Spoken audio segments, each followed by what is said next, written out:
Not since Scarface, so much action.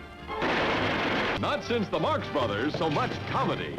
Not since the 7-Year Itch, so much Marilyn.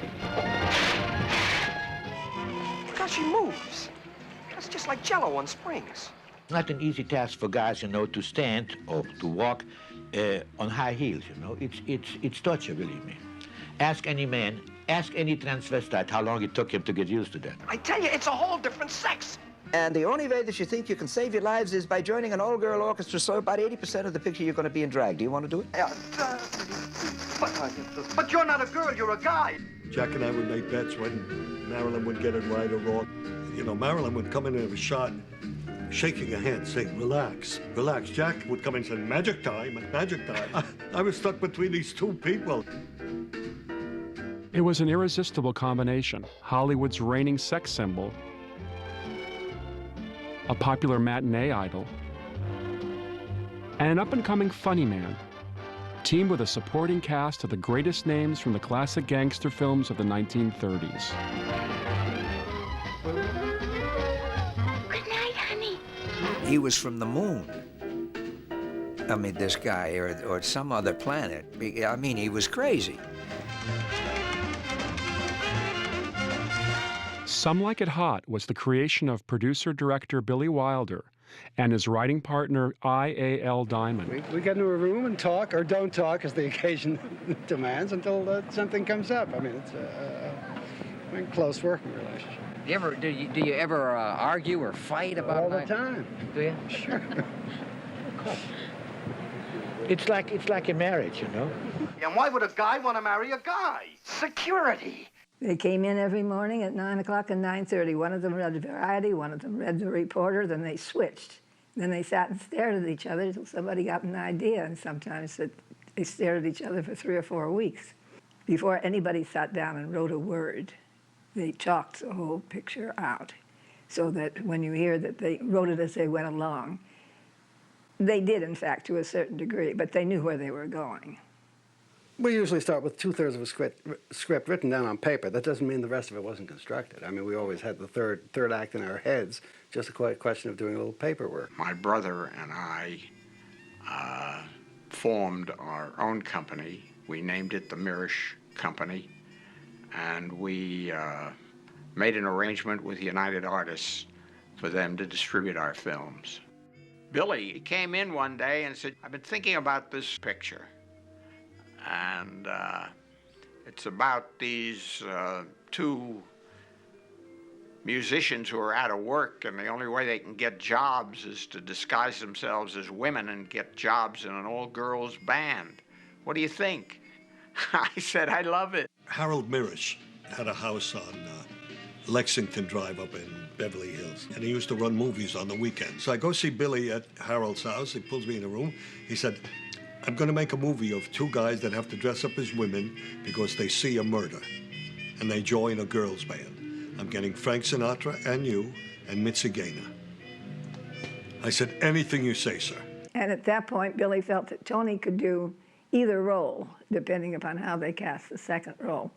And they had he wanted to use, from the beginning, he wanted to use Lemon. I was in a little restaurant. Billy popped over, excused himself from his table, and said, would you mind if I stopped and chatted with you for a moment about an idea I have? And I said, of course not.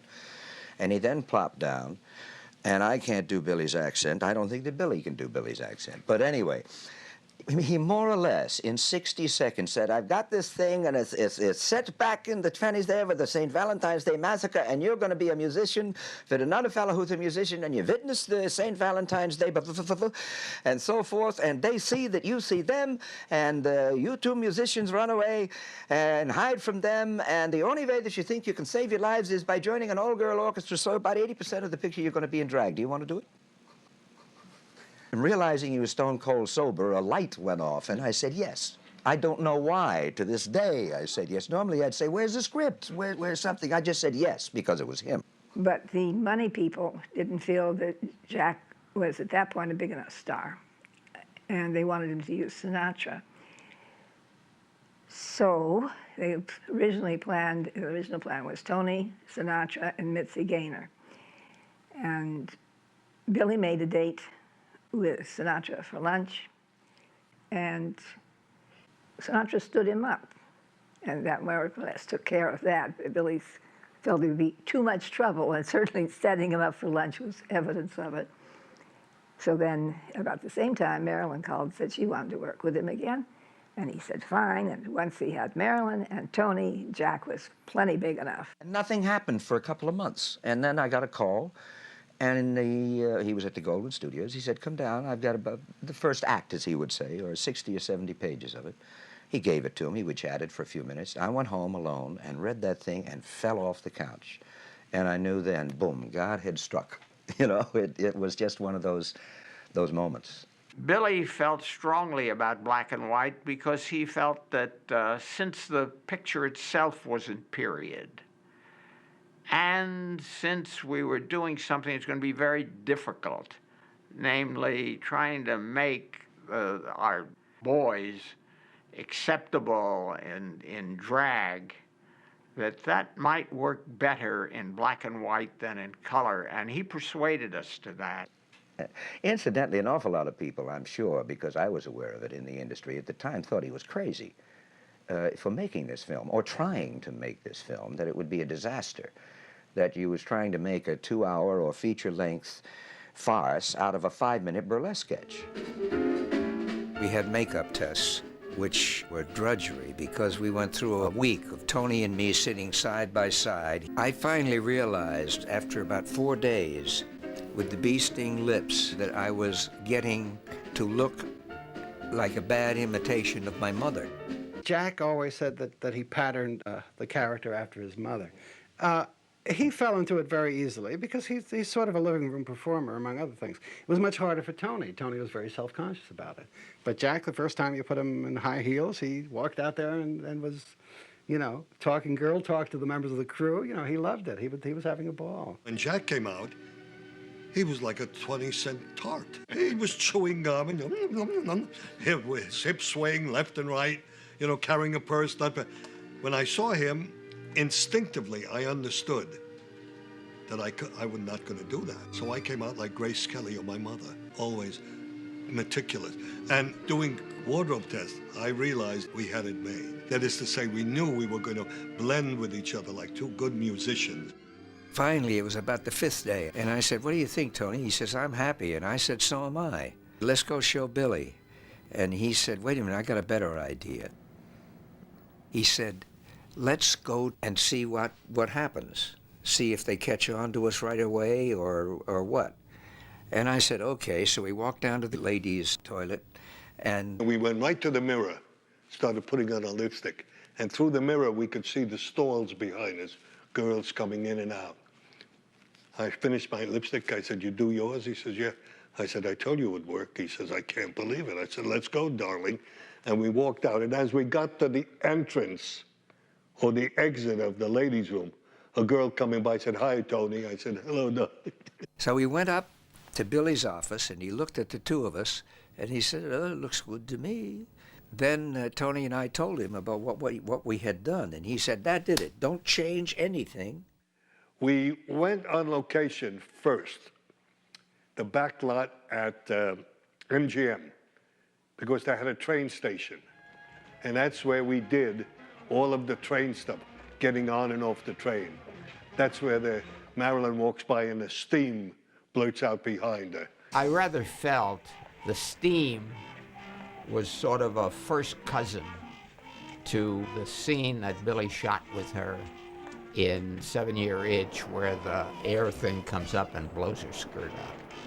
And that he was rather trying to top himself. When the picture started, I couldn't get the right elevation of my voice. I kept slipping in and out and slipping out. And there was an actor, I don't remember his name, a very fine voice actor, who came in, did some dubbing. Then they combined the two, and then it ended up what it was. Hello, Mr. Polyakov. I understand you're looking for a couple of girl musicians. We went down to the Coronado Hotel and started shooting there. Marilyn was in excellent shape and condition, you know. All the lines came out easy. Sugar? Here. I'll carry the instruments. Thank you, Daphne. Oh, thank you, Daphne. Isn't she a sweetheart? Daphne, I had no idea you're such a big girl. Oh, sugar, you should have seen me before I went on a diet. Oh, I mean, your shoulders and your arms. oh well, that's from carrying that bull fiddle around all day. Well, there's one thing I envy you for. What's that? You're so flat-chested. Clothes hang better on you than they do on me. We're shooting the beach scene when Billy said, what shall we do for the millionaire? I said, I'd like to do something different. He said, what would you do? I said, well, maybe I could talk a little bit like this. He said, well, do it, Tony. I said, I shall. And where did you get that phony accent? Nobody talks like that. So I took Cary Grant and manipulated him a little bit. Syncopators. Does that mean you play that very fast music, jazz? Yeah, real hot. Oh, well, I guess some like it hot. I personally prefer classical music. She was under the auspices of Paula Strasberg and Lee Strasberg. She would do a shot, and she wouldn't look at you, she'd look at Paula. And Billy caught that on very early, right in the middle of a scene once he said, cut. He says, how was that for you, Paula? The Coronado shoot, I thought, went quite well. We came back to the studio, and of course, problems developed with Marilyn. She had ills, she had insecurities, many, many difficulties, which led to multiple takes and rather tried the patience of her fellow actors, and most particularly Billy Wilder. It was tough. Let's say the Monroe thing, you know, her fear of the camera, her occasional lack of concentration. This is not cheap even in those days. You know, a day of shooting cost like $20,000, but just blown to bits. And not that she came at 9 o'clock prepared, because she would come like at 11:30, and she would then say, having worked there for a long time, said, I'm sorry, I lost my way to the studio. She forgot the address of the studio. But every possible thing happened. I came down on the set one day when Tony and Marilyn were shooting their love scene where he does Cary Grant and she's kissing him to see if it works. We all sat around for 2 hours before she would come out of her dressing room. Billy did tell both Jack and Tony will tell you this, that he said to them, you guys have got to be perfect on every single take, because once Marilyn gets it right, that's what gets printed. The rumor was Paula Strasberg, who was on the set all the time with Marilyn, was her dark shadow, was signaling to Marilyn whenever she thought the scene was not showing Marilyn to the best advantage. And Marilyn would then stop dead in the middle of the scene. But the fact that she might very well be doing it on purpose was a source of considerable irritation to everybody. Where did you learn to kiss like that? I used to sell kisses for the milk fund. When we were in the rushes and the lights went on, Tony stood up, and as he was standing up, he said, it's like kissing Hitler. Well, Jesus. I said, did he? He didn't really say that, did he? Yeah, he did. Woo. And there was a silence in the room and a deep intake of breath from Paula Strasberg. And Iz came home and told me what had happened. They were all scared. They were scared that Paula would go and tell Marilyn, and Marilyn would refuse to finish the film. But there wasn't anybody in the room, with the exception of Paula Strasberg, who wasn't totally in sympathy with Tony. As I said, he was giving the performance of his career. The joke was so obvious that was scary that nobody got it if I said it. And I probably did. What was it like kissing Marilyn Monroe? It's like going down a mountain on a sled and flying to the moon on Joshua wings. What are you talking about? What's it like kissing Marilyn Monroe? I said, it's like kissing Hitler. What do you expect me to say? That was the intent, don't you see? Everybody seemed to take it as a great insult. It was no insult to Marilyn. You know, it wasn't any insult to anybody. Everybody in the company knew what I was talking about. And after all the newspaper women, what did you mean by that? Kissing her was like kissing. I said, I never said it. Leave me alone. I forgot to give you a receipt.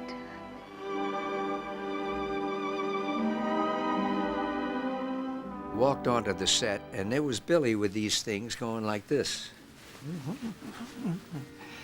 And I thought, what the hell is he doing? And then Billy saw me, he says, here, in between every line, just go, da, da, da, da. I said, okay. He's lost it. I'm engaged.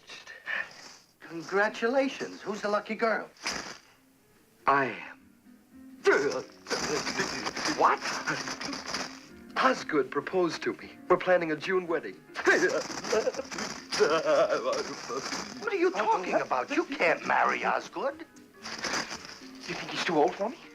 When I saw the film and heard an audience reaction, laughing all through this, before then they never missed the next line. Will you stop treating me like a child? I'm not stupid. I know there's a problem. I'll say there is. His mother. We need her approval. But I'm not worried because I don't smoke. It's me, Sugar. That was that very famous scene where she used to come into the room. The boys were in women's clothes. She still thinks that they are girls. And she used to enter and she used to say, where's that bourbon? She knows that the guys have bourbon. This is Prohibition time. And she is so disappointed in what is happening in her private life that she needs a slug of that booze. And she used to come in and she used to say, to knock on the door, and they say, who is it? And she used to say outside the door, it's me, Sugar. She comes in and she used to say, where is that bourbon? That was it. And she had a mental block. She just could not say that line. Just a minute. Sugar, it's me. After take 16, she spoiled because she knocked at the door. Who is it? Sugar, it's me. No, cut. And now she would burst into tears. Now we have to remake the makeup, right? You redo it, because there's the mascara. And after take like 53, I took her to the side. And I said, Marilyn, please don't worry. And she would look at me and said, worry about what? That's a strange girl. And then we said, look, I tell you what you do. You come, we put on the door outside, we're going to write in big letters, knock, knock, and then say, who is it? And you would say, it's me, Sugar. Just read it. And finally, she comes to the room, and I said, now, there is that a kind of a piece of furniture with lots of drawers. And it's in one of those drawers. Whichever drawer you open, it will be lined with the piece of paper which says, where is that bourbon? Whichever you open, well, there were another 30 takes because she went to the wrong piece of furniture.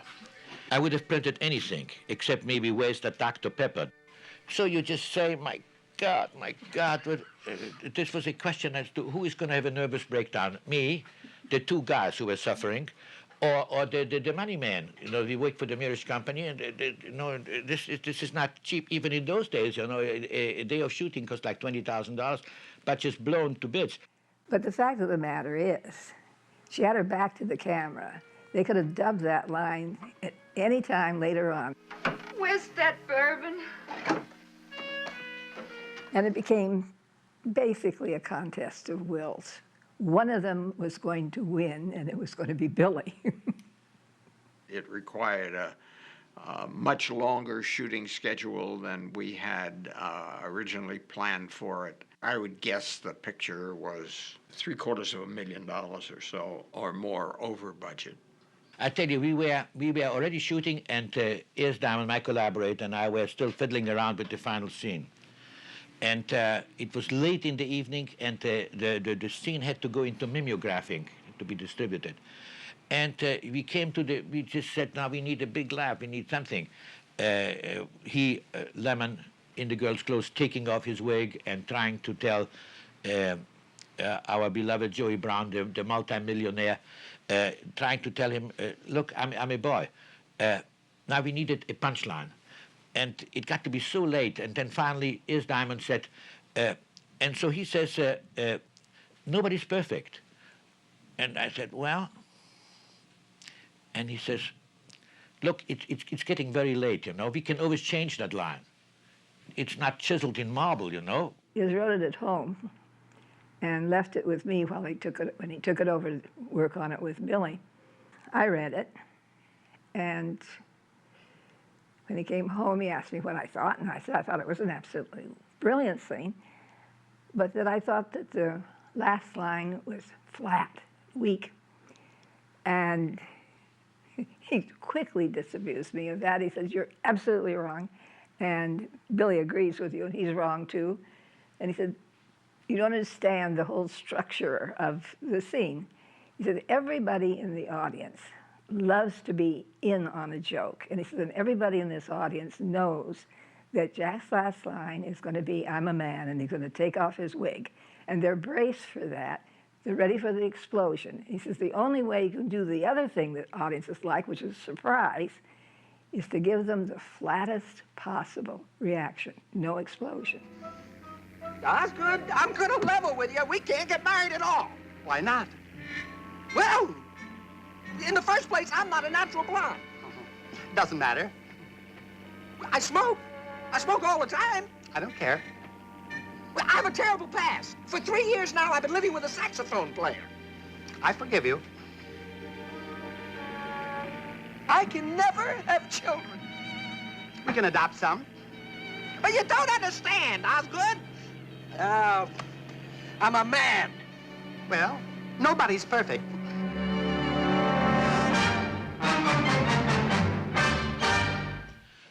So we just did it, and then slowly kind of we came to realize, hey, that was not a dummy line. That was one of the good lines in the picture.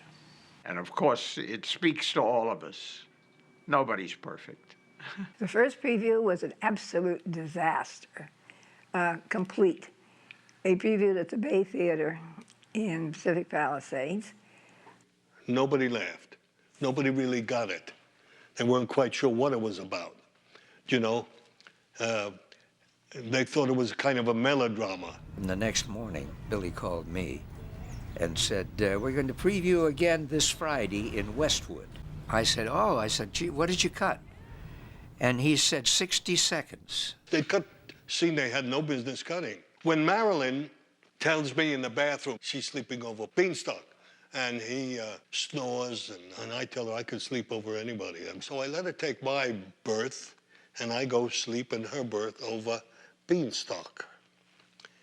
Jack, who's playing like he's falling asleep, doesn't know this scene happened in the bathroom. So he tips down the steps, goes down in the hallway, climbs up on the ladder. Beanstalk could be or could not be in the way. He climbs, opens it, there I am, he thinks it's Marilyn, and he straddles me. He says, remember I told you I had a secret? Well, let me tell you the secret. I'm a man. And with that, I wake up, I said, I ought to punch you in the mouth. The minute he turns over, I slap the wig back on real quick and I say, you wouldn't hit a girl, would you? Billy just took that one scene and took the whole scene out. The scene by itself was terrific. It was very good. But as Billy said, it was gilding the lily. It was one scene too much on the train in that whole sequence. That's all. And he didn't touch the rest of the film. And they previewed it the next week in Westwood. And somebody, and I don't know who it was, I give them credit, there used to be always, I guess it probably still is, when there's a studio preview, the card is always read, we present a major studio feature preview.